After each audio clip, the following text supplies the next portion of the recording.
Top of the morning to you and welcome to our special coverage of the Russian invasion of Ukraine. I'm Olumide Macaulay. The headlines: explosion seen in Rostov as Russia says it countered early morning Ukrainian drone attacks.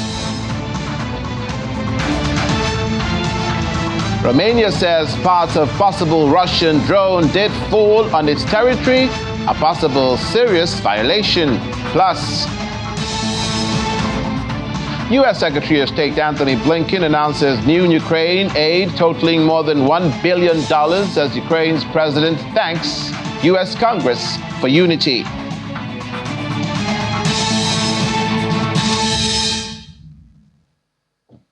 you for joining us. A Ukrainian drone was down near Moscow and two over the southern Rostov region in the early hours of today. The RIA news agency cited Russia's defense ministry as given this information.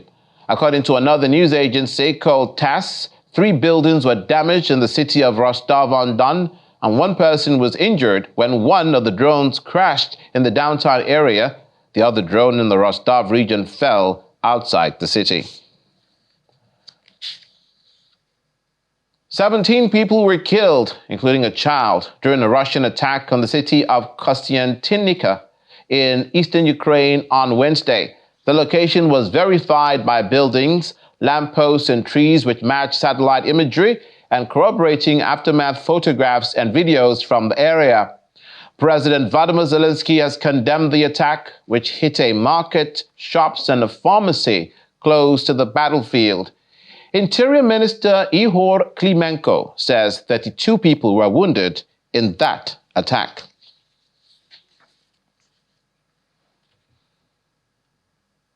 Romanian President Klaus Iohannis has said that confirmation that parts of a drone found in Romania this week belonged to a Russian drone will be a serious violation of the sovereignty and territorial integrity of Romania and the NATO allies.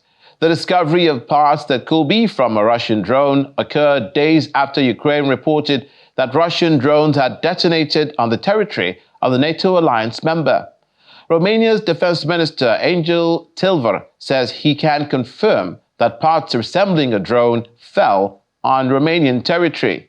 He added that the area had not been evacuated because there was nothing to suggest that the parts posed a threat, and the pieces will be analyzed to confirm their origin. Refer to the latest information regarding the identification by the Romanian Ministry of Defense on the territory of Romania in the proximity of our border with Ukraine of components that could belong to a drone. I was informed in real time by the Ministry of Defense regarding this discovery, and I requested an urgent and professional investigation of the origin of these components, as well as regarding the moment and circumstances in which they reached the Romanian soil, longest in our entire history. Allow me also to make a if it is confirmed that these elements belong to a Russian drone, such a situation would be completely inadmissible and a serious violation of the sovereignty and territorial integrity of Romania, a NATO ally. Meanwhile, President Iohannis admits that Russia's new attacks on neighboring Ukraine were very, very close to its border. He says he added, addressing the joint press conference he just saw with Luxembourg's President Xavier Bettel, that he is concerned because these attacks took place at a very short distance from the Romanian border, the last one just 800 meters away. Ukraine said on Monday Russian drones had detonated on the territory of NATO member Romania during an overnight airstrike on a Ukrainian port across the Danube River, but Bucharest had initially denied its territory had been hit.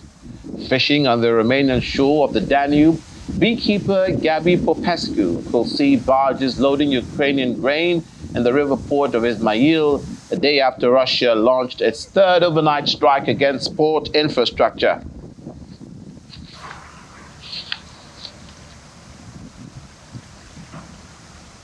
President Vladimir Zelenskyy met with U.S. Secretary of State in Kyiv on Wednesday, passing on a message of thanks for U.S. support of Ukraine. During the meeting, President Zelenskyy also expressed his gratitude to U.S. President Joe Biden and the assistance received in the energy sector ahead of the winter. Mr. Blinken is the first top U.S. official to visit Kyiv since the counteroffensive began in early June.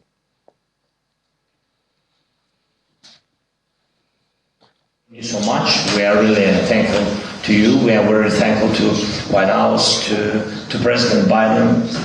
Please best regard to him from me. And we are thankful to bipartisan support, to Congress, that you show great unity around Ukraine. As you mentioned, this is my fourth visit to Ukraine since the renewed Russian aggression in 2022. And I, as always, I'm so struck by the courage, the strength, the resilience of the Ukrainian soldiers, the Ukrainian people, and Ukraine's leaders. We are determined in the United States to continue to walk side by side with you. Meanwhile, U.S. Secretary of State Antony Blinken has announced new aid for Ukraine totaling more than $1 billion, including over $665 million in new military and civilian security assistance and millions of dollars in support for Ukraine's air defenses and other areas. He made this announcement on his recent visit to Kyiv. Ukraine has retaken more than a dozen villages and small settlements in its offensive, but its push into Russian-held territory has been slowed by minefields and trenches. We will continue to stand by Ukraine's side, and today we're announcing new assistance totaling more than $1 billion in this common effort. That includes $665.5 million in new military and civilian security assistance. In total, we committed over $43 billion in security assistance since the beginning of the Russian aggression. We're sending our first delivery of mine-resistant ambush-protected vehicles to Ukraine's border guards and police, some of whom I'll have an opportunity to visit with tomorrow. And we're providing critical assistance for demining to help clear Russian landmines, unexploded ordnance, and other daily remnants of war killing and maiming civilians. Today, with President Zelenskyy, I discussed longer-term sustainable security arrangements, which will provide ongoing security assistance and modern military equipment across land, air, sea, and cyberspace, as well as training and intelligence sharing. In the current counteroffensive, we are seeing real progress over the last few weeks. As it happens, President Zelenskyy just returned from the front lines, so I was able to hear directly from him his assessment of the counteroffensive. And I think it very much matches our own, which is, as I said, real progress in recent weeks. Because if Russia manages to succeed even partially, it will be a clear motivational signal, a clear encouragement to all other malign forces across the globe to solve problems through the use of force. The second argument is also, I think very simple. I don't want to sound rude, but the question is, if the West cannot win in this war, then what is the war that the West can win? And when I say the West, I include Ukraine to this list as well. The White House has announced that the United States will provide Ukraine with additional assistance, including munitions and air defense systems. The new military assistance package for Ukraine includes HIMARS missile launch systems and Javelin anti-tank weapons. Jean-Pierre says this was the message of U.S. Secretary of State Antony Blinken, which he carried with him on Kyiv on his official visit. Today, Russia launched a new wave of air strikes against the people of Ukraine, killing at least 16 people and wounding dozens more. These brutal Russian attacks underscore the importance of continuing to support the people of Ukraine as they defend their territory against unprovoked, unjustified Russian aggression. That's the message that the Secretary sent. Secretary Blinken, as you all know, is carrying that message with him on his trip to Ukraine today. And it's a message the United States is sending today by announcing a new security assistance package, which includes more ammunition for artillery and HIMARS systems, Javelin, and anti-armor systems as well. Tank ammunitions for Abrams tanks, which will be arriving in Ukraine soon. An air defense system to help Ukraine protect its people from airstrikes like those they faced today. The Kremlin could end this war at any time by withdrawing its forces from Ukraine and stopping its brutal attacks. Until it does, the United States and our allies and our partners will stand united with Ukraine as long as it takes. We now speak to publisher of Business Ukraine magazine, Lviv Today, and editor at the Odessa Review, Mr. Peter Dickinson. Mr. Dickinson is speaking virtually from Kiev, the Ukrainian capital. Mr. Dickinson, you are a reading man. I can see from the bookshelf behind you, the library. You're also a Ukrainian-speaking man, I imagine. Dobro ranko, laskavo prosimo. No, dobre ranka. I want to pick up on something Secretary of State of the United States, Anthony Blinken, said to begin with. In that interview, he says something to the effect that the objective of the Ukrainians in their counteroffensive is the same as the United States objective in the counteroffensive of the Ukrainians. Is this an admission that the United States is fighting a proxy war with Russia? No, I think that the proxy war narrative is something that Russia is looking to promote. Russia is keen not to be seen to be losing a war to Ukraine and sees some form of respectability in struggling militarily against America. But the Americans have committed approximately 3% of their military budget to in the form of military aid for Ukraine. Now, if America were fighting a proxy war against the Russian Federation, which has always been considered to be one of the main strategic adversaries of the United States, going back to the Cold War times, and a major military power, I think it would be reasonable to assume that America would commit a lot more than 3% of its annual military budget. We would be looking at perhaps 50% or 40% or at least 25%. So there is no real indication that America is engaged in what could be called a proxy war. America is supporting Ukraine, which is engaged in a very real war in defending its independence. Unfortunately, the Americans are not committing as much as Ukrainians would like.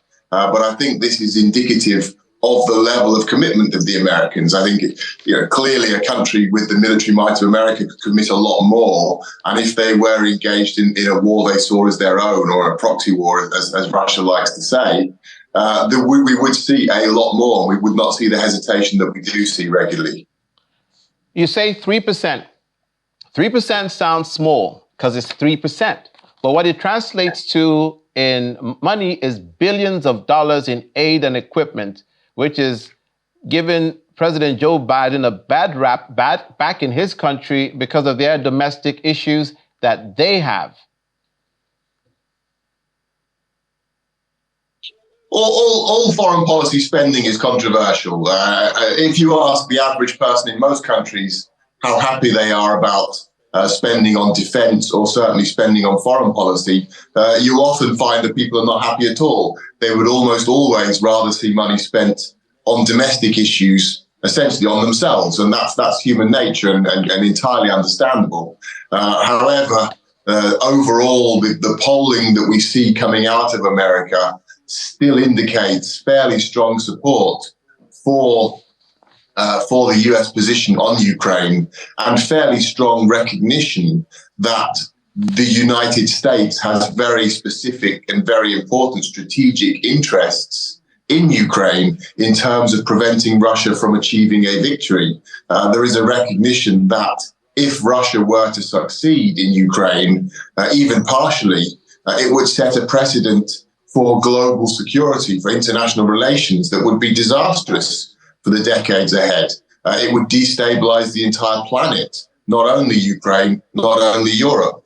So this is not a war that anyone in the West can really afford to lose. If they do, the price will be far, far higher than anything that they're paying at the moment. What are we to make of this about face of Romania in the face of the assertion that Ukraine said that attack near the Danube River resulted in some Russian weapons affecting Romanian soil? Because the Romanian official, senior Romanian official, went on television and said that that was not the case at all. Only for the Romanian president now to say that indeed they did find some debris and it's possible that it is Russian derived. Why do you think they're making this change of position? Is this a change of position?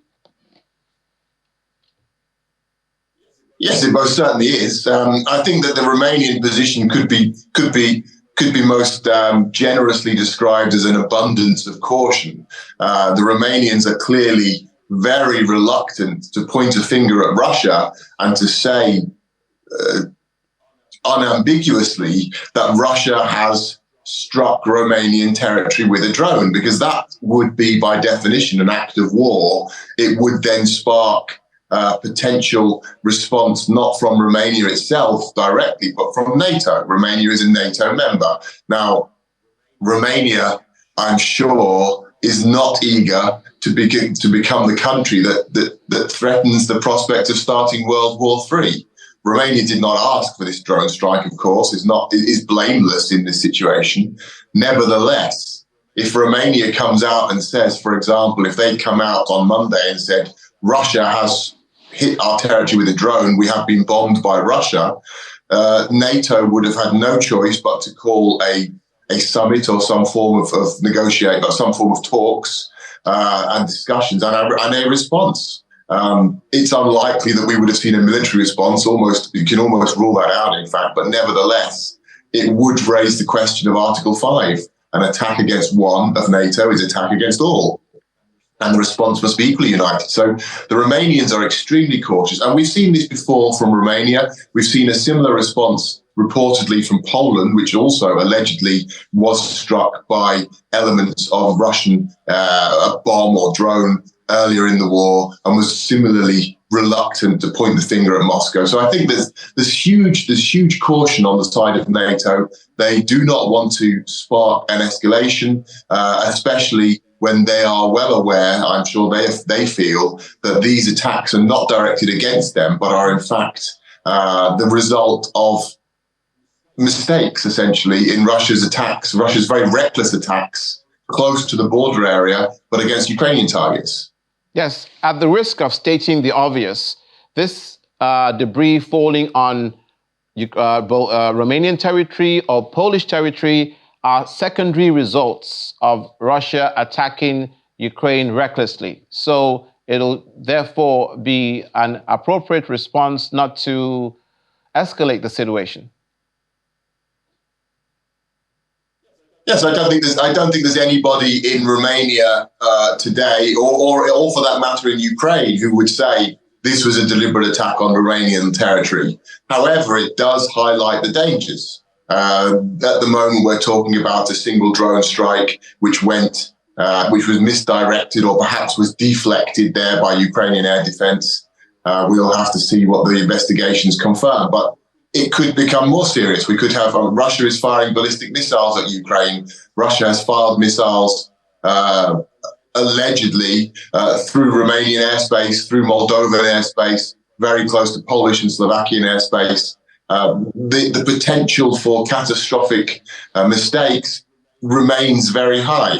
And NATO has to be very clear where its lines are, where its red lines are. At some point, they will have to respond. And one would imagine that this incident, although publicly Romania is being very cautious and NATO is being very cautious, publicly, I would imagine that behind the scenes, the NATO officials via back channels are saying to Russia, you must be careful. You cannot take these risks, because if this continues to happen, we will have no choice but to take some form of response. Now, I don't think that would be a military response, but they would certainly look to ratchet up sanctions pressure, and they would also certainly look to increase the military presence close to the border and to further pursue this escalation cycle.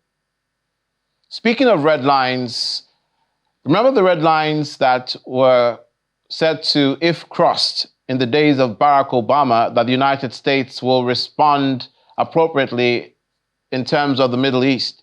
And when the President of the United States was in office, Donald Trump, he also was expected to walk the walk and not just talk the talk.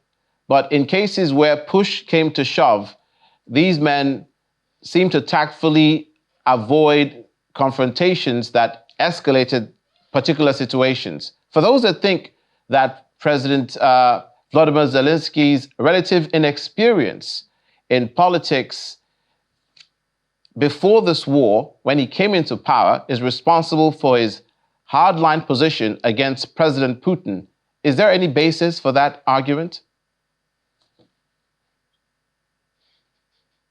I would say that President Zelensky's position differs significantly from that of the American presidents that you mentioned, the recent American presidents, and in fact any other Western leader. None of them have the extreme pressure that Zelensky faces. Zelensky is defending his country in a war of extermination.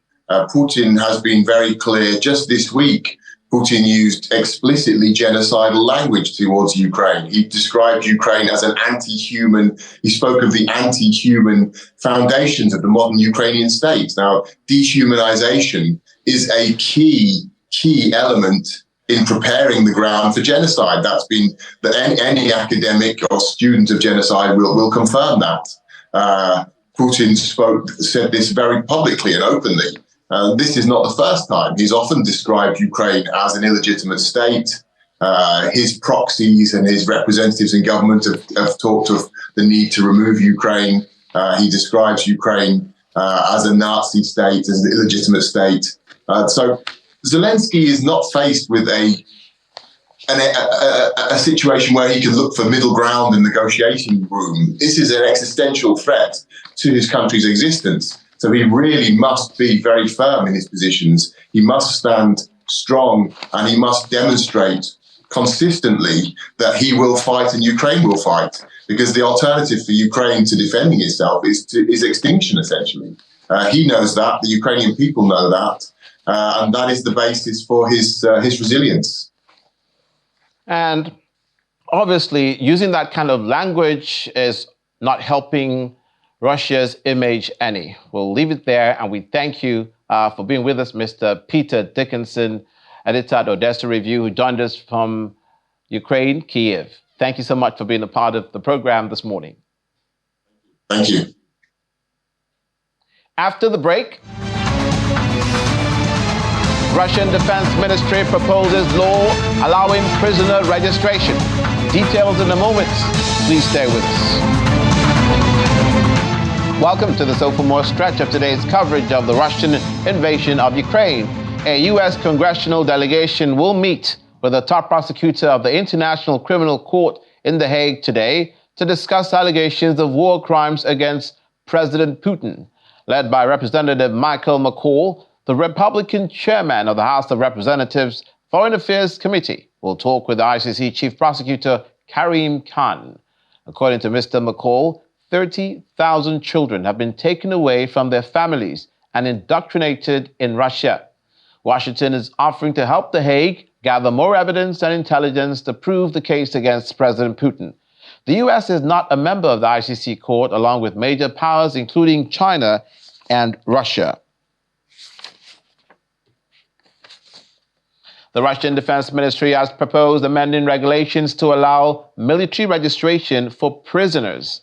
Now, in this case, According to a state news agency, TASS, the current law says citizens serving a sentence of imprisonment are not subject to military registration.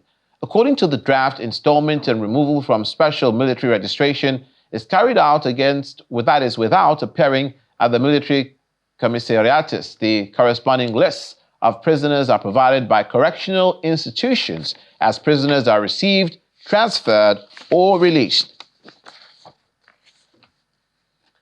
After being asked to comment on a British decision to designate the Wagner Group as a terrorist organization, the Kremlin announced that the Wagner mercenary group does not legally exist. Kremlin spokesman Dmitry Peskov told reporters there's nothing to comment on. Perhaps one can add only that, legally speaking, there is no such group.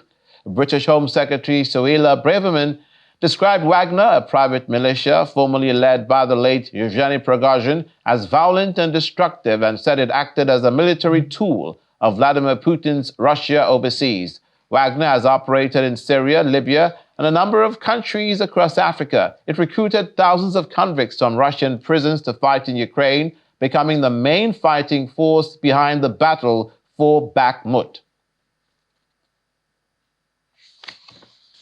We now speak with Professor of History and Strategic Studies at the University of Lagos, Professor David Aurawo, who speaks to us virtually from Makoka in Lagos.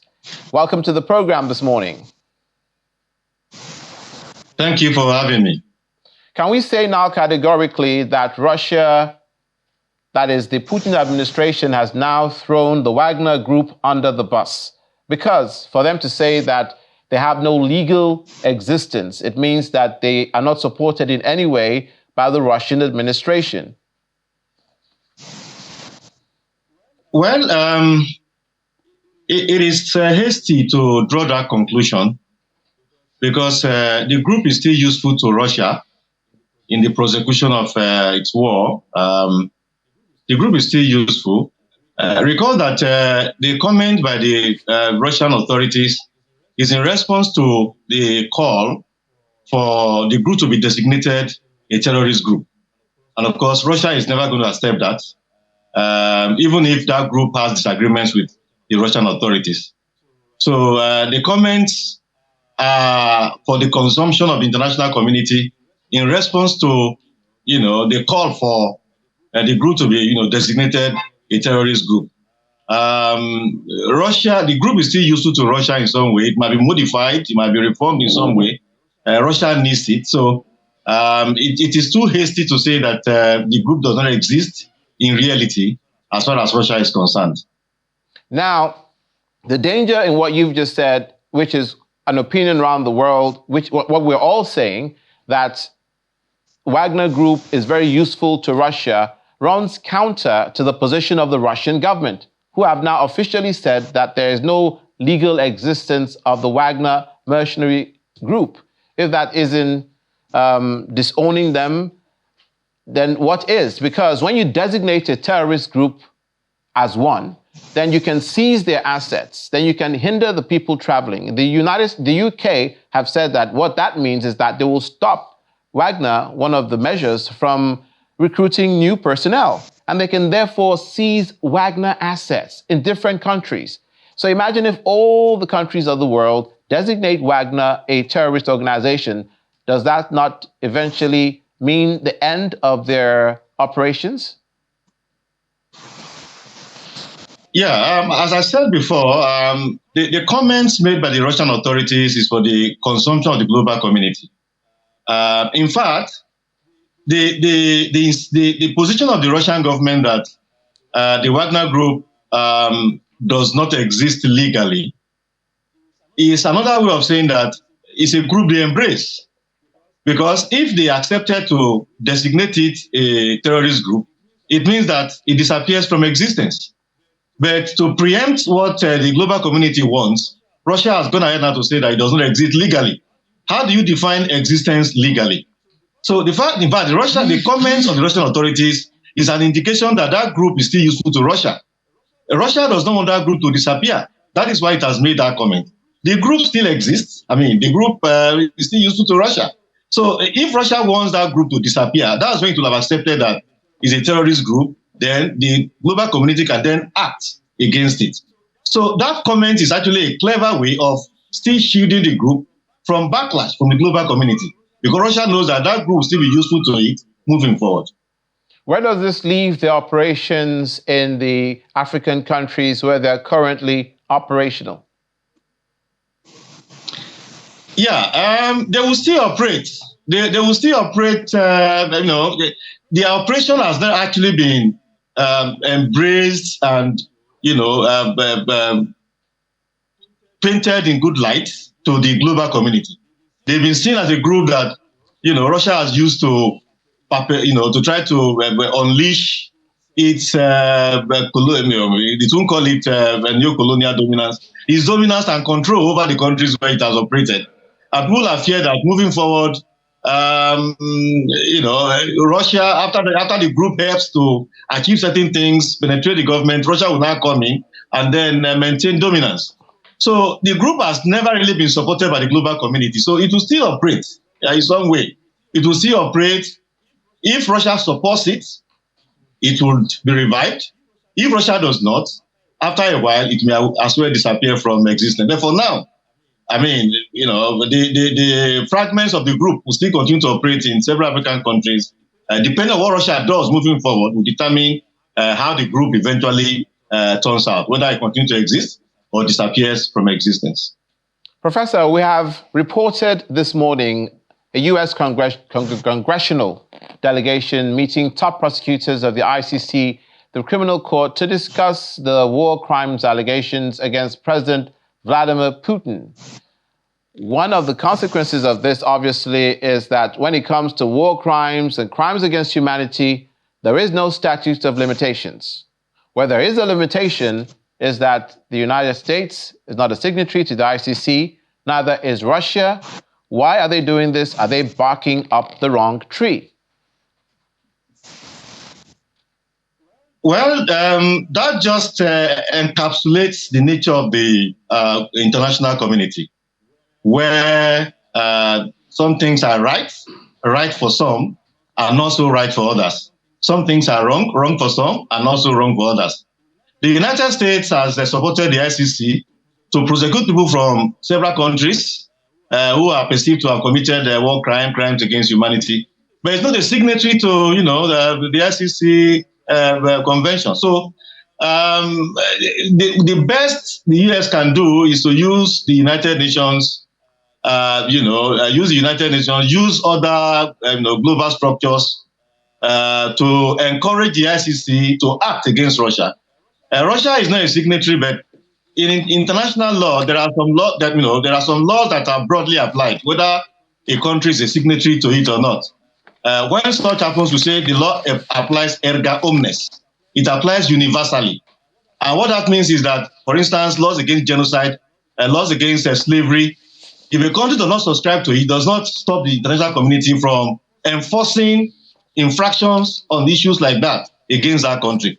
So Russia is not immune to being probed by the ICC on account of that, because the ICC operates on that framework of global international law, which means that a country may not be signatory to a particular convention, but it will still apply to it, because those laws they are considered as global values that must be enforced by the global community, whether a country is signatory to it or not.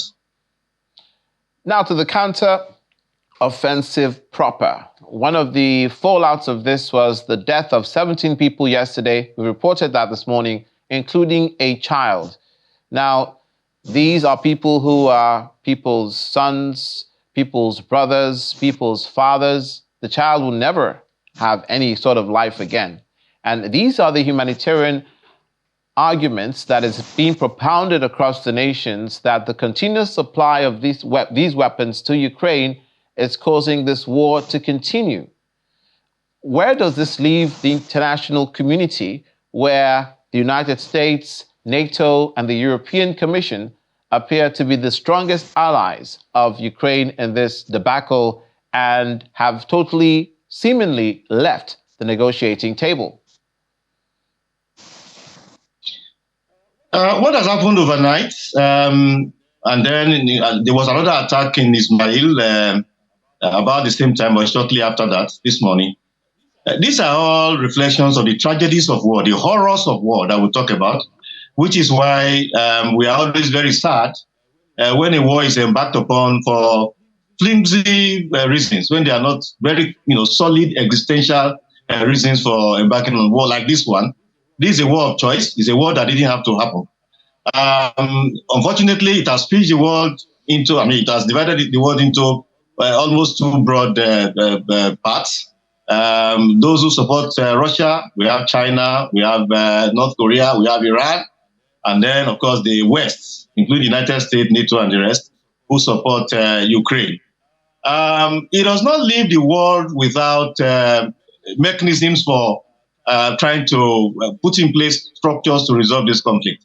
Countries that are non-aligned, as far as this war is concerned, that are not sucked into either the Russian camp or the Ukrainian Western camp, they are the countries that one expects at this time to intervene, and it doesn't have to be United States and European Union.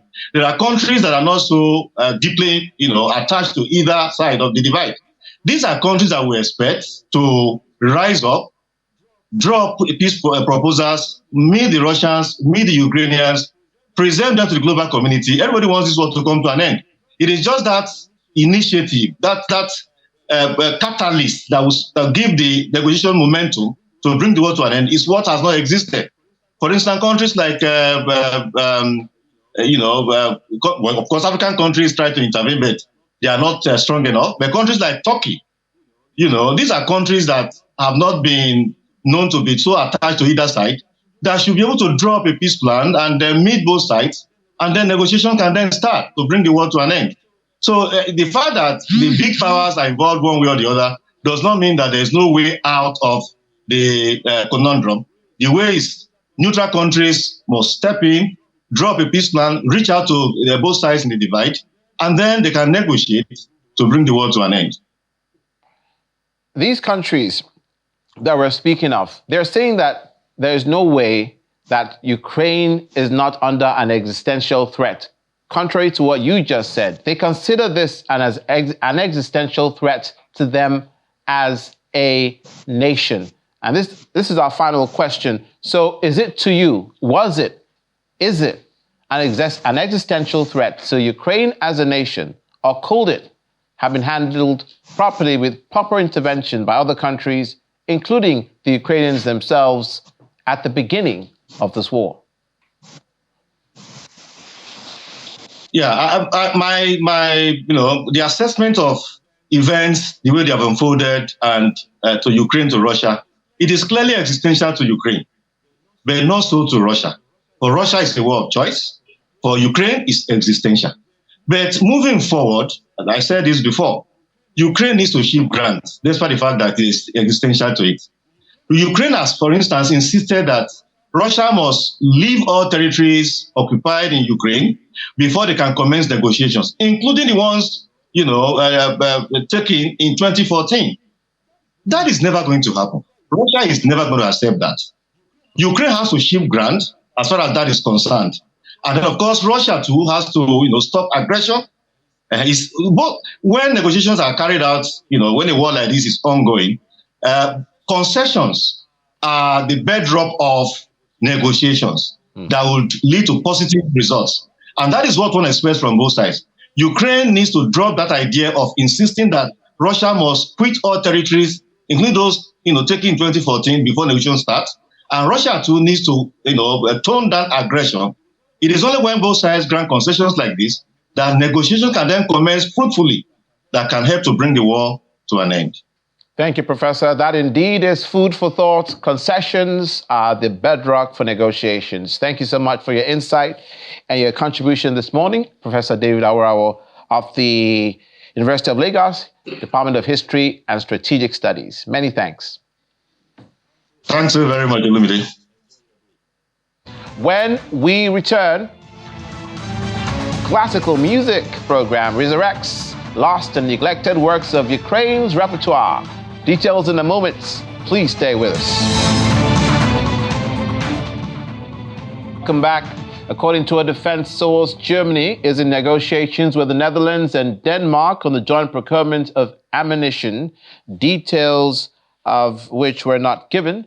This comes as Western countries scramble to replenish the stocks depleted by donations to Ukraine. Meanwhile, an EU program for the joint procurement of ammunition in the 27th nation bloc to support Ukraine is inching along. In a landmark motion, EU countries agreed on a plan worth about 2 billion euros back in March to provide 1 million artillery shells or missiles to Ukraine within 12 months, but 5 months later, the EU hasn't even reached a quarter of its target. National efforts by the countries have yielded about 224,000 ammunition rounds and 2,300 missiles. And now we look at the lines between the world of business and the war in Ukraine and how they are blurred or paths are crossed. Joining us is Ini John Mekwa, Channels Television business correspondent, to give further light on issues which we'll raise right now, inclusive of which is the oligarchs of Russia's, I believe, reaction to the United States saying that they'll give their money that was seized to Ukraine. So before you answer, it must be really difficult for these men, the oligarchs of Russia, who are billionaires and said to be in President Putin's inner circle. There's a Russian term they give it now that I forget, but they're supposedly President Putin's close friends, and now it must really hurt for them to see their money being given to their enemies. Well, maybe it hurts them, or maybe they're too rich to feel, because that's why they're oligarchs and they're very rich guys, and they have investments around the world, divested into different countries and different sectors. But we've been talking about the risks and the legal implication of frozen assets and funds being diverted or given to Ukraine, which is what the United States is doing now, giving about $5.4 million off they've seized about $19 billion from the oligarchs since the war started. Now they're just giving it a small portion. That's why I said maybe they won't really be angry, because they won't feel that much. Giving about $5.4 million of that to Ukraine for reconstruction and to assist them and aid them in the time of war. So while it may or may not be a big problem for the oligarchs because they are rich, they have divestment and assets everywhere, it is causing a lot of ripple in the world. So what we have seen following this is that countries are beginning to either divest their reserves from the dollar to gold. And those who have, even some of the oligarchs, the other rich guys who have their assets in the United States domiciled in dollar, are getting it out of the United States, because they don't know tomorrow they could be on the offensive, and then this will now be their plight. So it has a lot of implication. And then it also brings to the picture what's going on between Venezuela and Portugal. Portugal had seized some funds and assets from the Bank of Venezuela since 2019. And just now, Venezuela has won at least part of that. So it's not over yet if the United States or the West generally decide to use frozen assets or funds from Russia or the oligarchs, to give it to Ukraine. The battle is not over for Venezuela and Portugal. It started since 2019, and in 2023 now, Venezuela has won about $1.5 billion. Now, if you have given that amount to Ukraine, for instance, to use for reconstruction, who's going to pay it back? Are you going to ask Ukraine to pay it back, or will you be responsible? So this is why they were very slow about taking this, and perhaps that's why it's a small portion of what they have seized that is being given, because there's so many implications to it. The oligarchs will also want to fight back, whether it's a lot of money or not. They can go to the court. Which law empowers the United States to take the frozen or seized assets or funds to give to Ukraine? It's another country or other people's money. So what's the legal ground for it? And we're yet to find that. It obviously costs a lot of bad blood. Yeah. I'll tell you that. Russian rubles monthly volume on Binance drops 83% in 2 years. Yeah. So Russian rubles drops because remember we talked about how the fear, what Binance came to say, they were going to stop peer-to-peer, crypto or crypto trading, as part of their own way of supporting fight against the war, if I can put it that way, But they haven't really stopped that. Now, we have seen that there's been a drop. People are afraid, obviously, of being caught up in all of this. Will they start a transaction and maybe something will happen? And those who use VPN to try to go against it, Binance can come out for you and then you'll be blacklisted and all of that. But the biggest story is that there's even a bigger drop in Ukraine. Hryvnia trading on crypto has gone down from about $300 million to about $50 million in a month. So what has happened is that a lot of Ukrainians, because of the uncertainty, of course, war brings uncertainty. So a lot of Ukrainians were going to crypto, to keep their money, to trade through Binance and all of that. So the Ukrainian government had to put a restriction to that. Yeah. So you see that even though there's a drop with ruble transactions, there's even a further drop with the hryvnia in Ukraine because government is trying to ensure that people do not find a place to hide their money there. They leave it in the economy, right, so it can still be going around in Ukraine for development. That's the way the cookie crumbles. Yes, it does. Thank you, Ini. Thank you for having me. Ini John Mekwa. Now, we're going to be showing you some images of the U.S. State Secretary Antony Blinken having a meal with Ukrainian Foreign Minister Dmytro Kuleba at McDonald's in Kyiv on Wednesday. There you go. Mr. Blinken ordered a cherry pie, while Mr. Kuleba opted for large-sized French fries. They will soon be sitting opposite each other, discussing, for a change, the importance of McDonald's coming back to Ukraine. And there you go. The unexpected but welcome reprieve happened while Mr. Blinken was visiting Kyiv to express America's unwavering support for Ukraine through its ongoing offensive. You guys should get some food while you're here.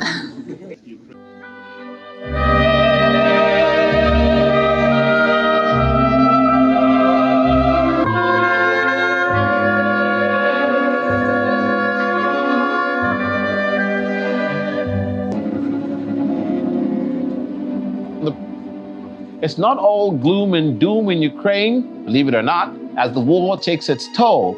Some have sought solace in music, which thankfully has not been affected by the war.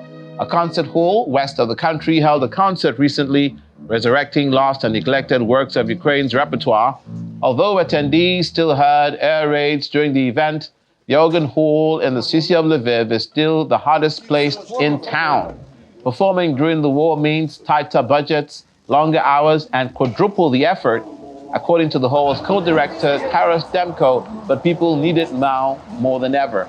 The hall's resident orchestra is the Luhansk Philharmonic, which moved twice to escape the war. First, it went to the small eastern city of Severodonetsk in 2015, after its home city was captured by Russian-backed separatists, and then to Lviv last year, when that area was laid waste to by Russian invaders.